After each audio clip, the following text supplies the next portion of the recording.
Bonjour, bonjour les amis, j'espère que vous allez bien. Écoutez les amis, depuis hier, je parcourais Facebook et je suis tombé sur une vidéo d'un mec qui a l'habitude de trop parler sur les réseaux. Monsieur Ouonet, c'est son vrai nom. Et par son nom de Facebook, on l'appelle Amékamer. Écoutez très bien ce qu'il est en train de dire. Ce gars, il est vraiment méchant. J'ai dit, il est très très méchant.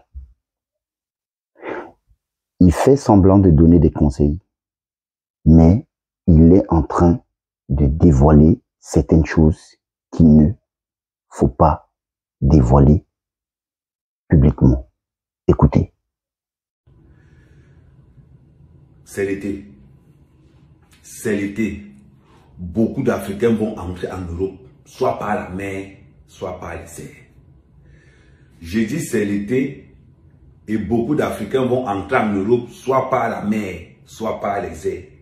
Maintenant, prenez cette vidéo, enregistrez-la dans tous vos forums WhatsApp. Il y a 5 façons de se régulariser en Europe, surtout en France.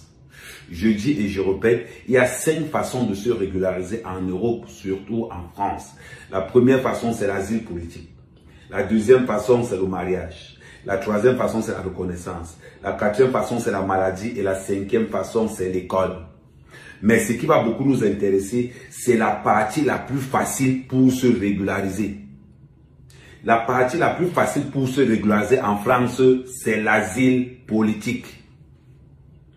Mais le chemin que je vous donne ne concerne pas les Gabonais et peut-être des Ivoiriens. Il faut corser ça.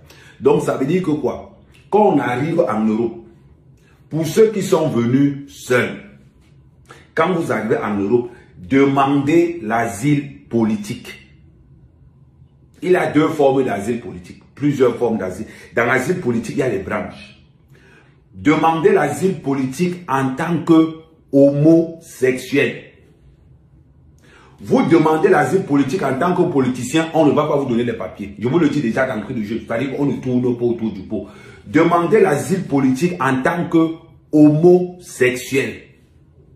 Si vous êtes Camerounais, Centrafricain, Tchadien, Guinéen, Sénégalais, tous ces pays-là, excepté ceux qui ont dépénalisé l'homosexualité. Comment est-ce qu'on fait pour demander les papiers en tant qu'homosexuel? La première des choses, je sais bien que vous n'êtes pas homosexuel, mais la première des choses que vous allez faire, vous allez d'abord vous inscrire dans les associations homosexuelles, dans les associations LGBT. Vous commencez à marcher dans leur circuit. N'ayez pas honte.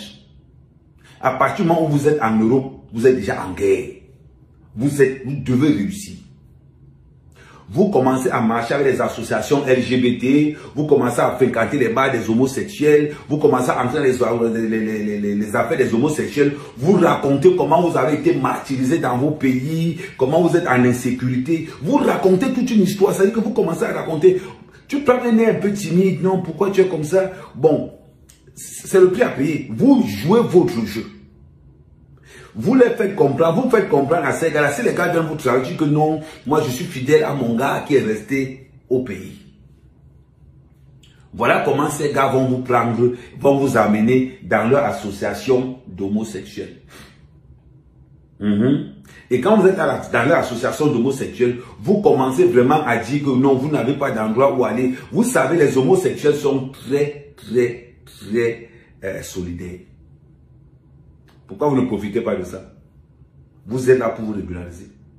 Vous êtes là pour vous régulariser. Profitez de leur sincérité. Vous entrez, vous restez tranquille.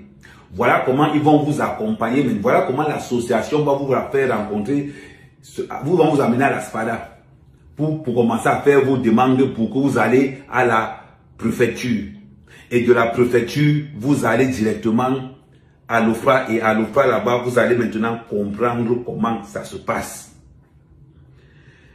Ce que je vais vous dire, quand on vient se chercher ici en Europe, on prend le couloir où on...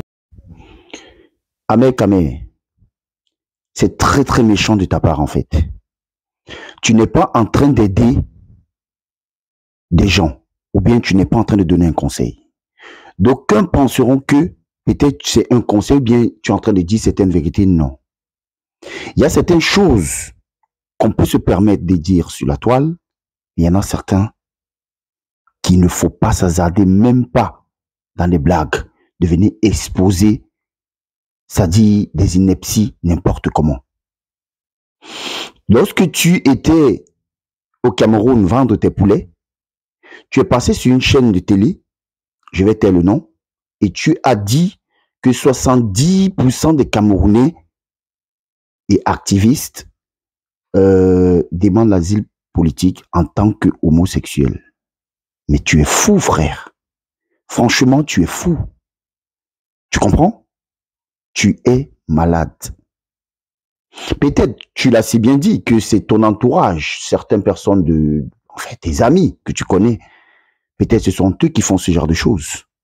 Mais il y en a certains qui ont eu ce qu'on appelle un statut de vie privée familiale.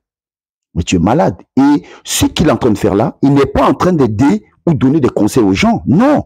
Mais plutôt, il est en train de bloquer le chemin, n'est-ce pas, pour plusieurs personnes. Ah oui, ça, il faut que je vous le dise.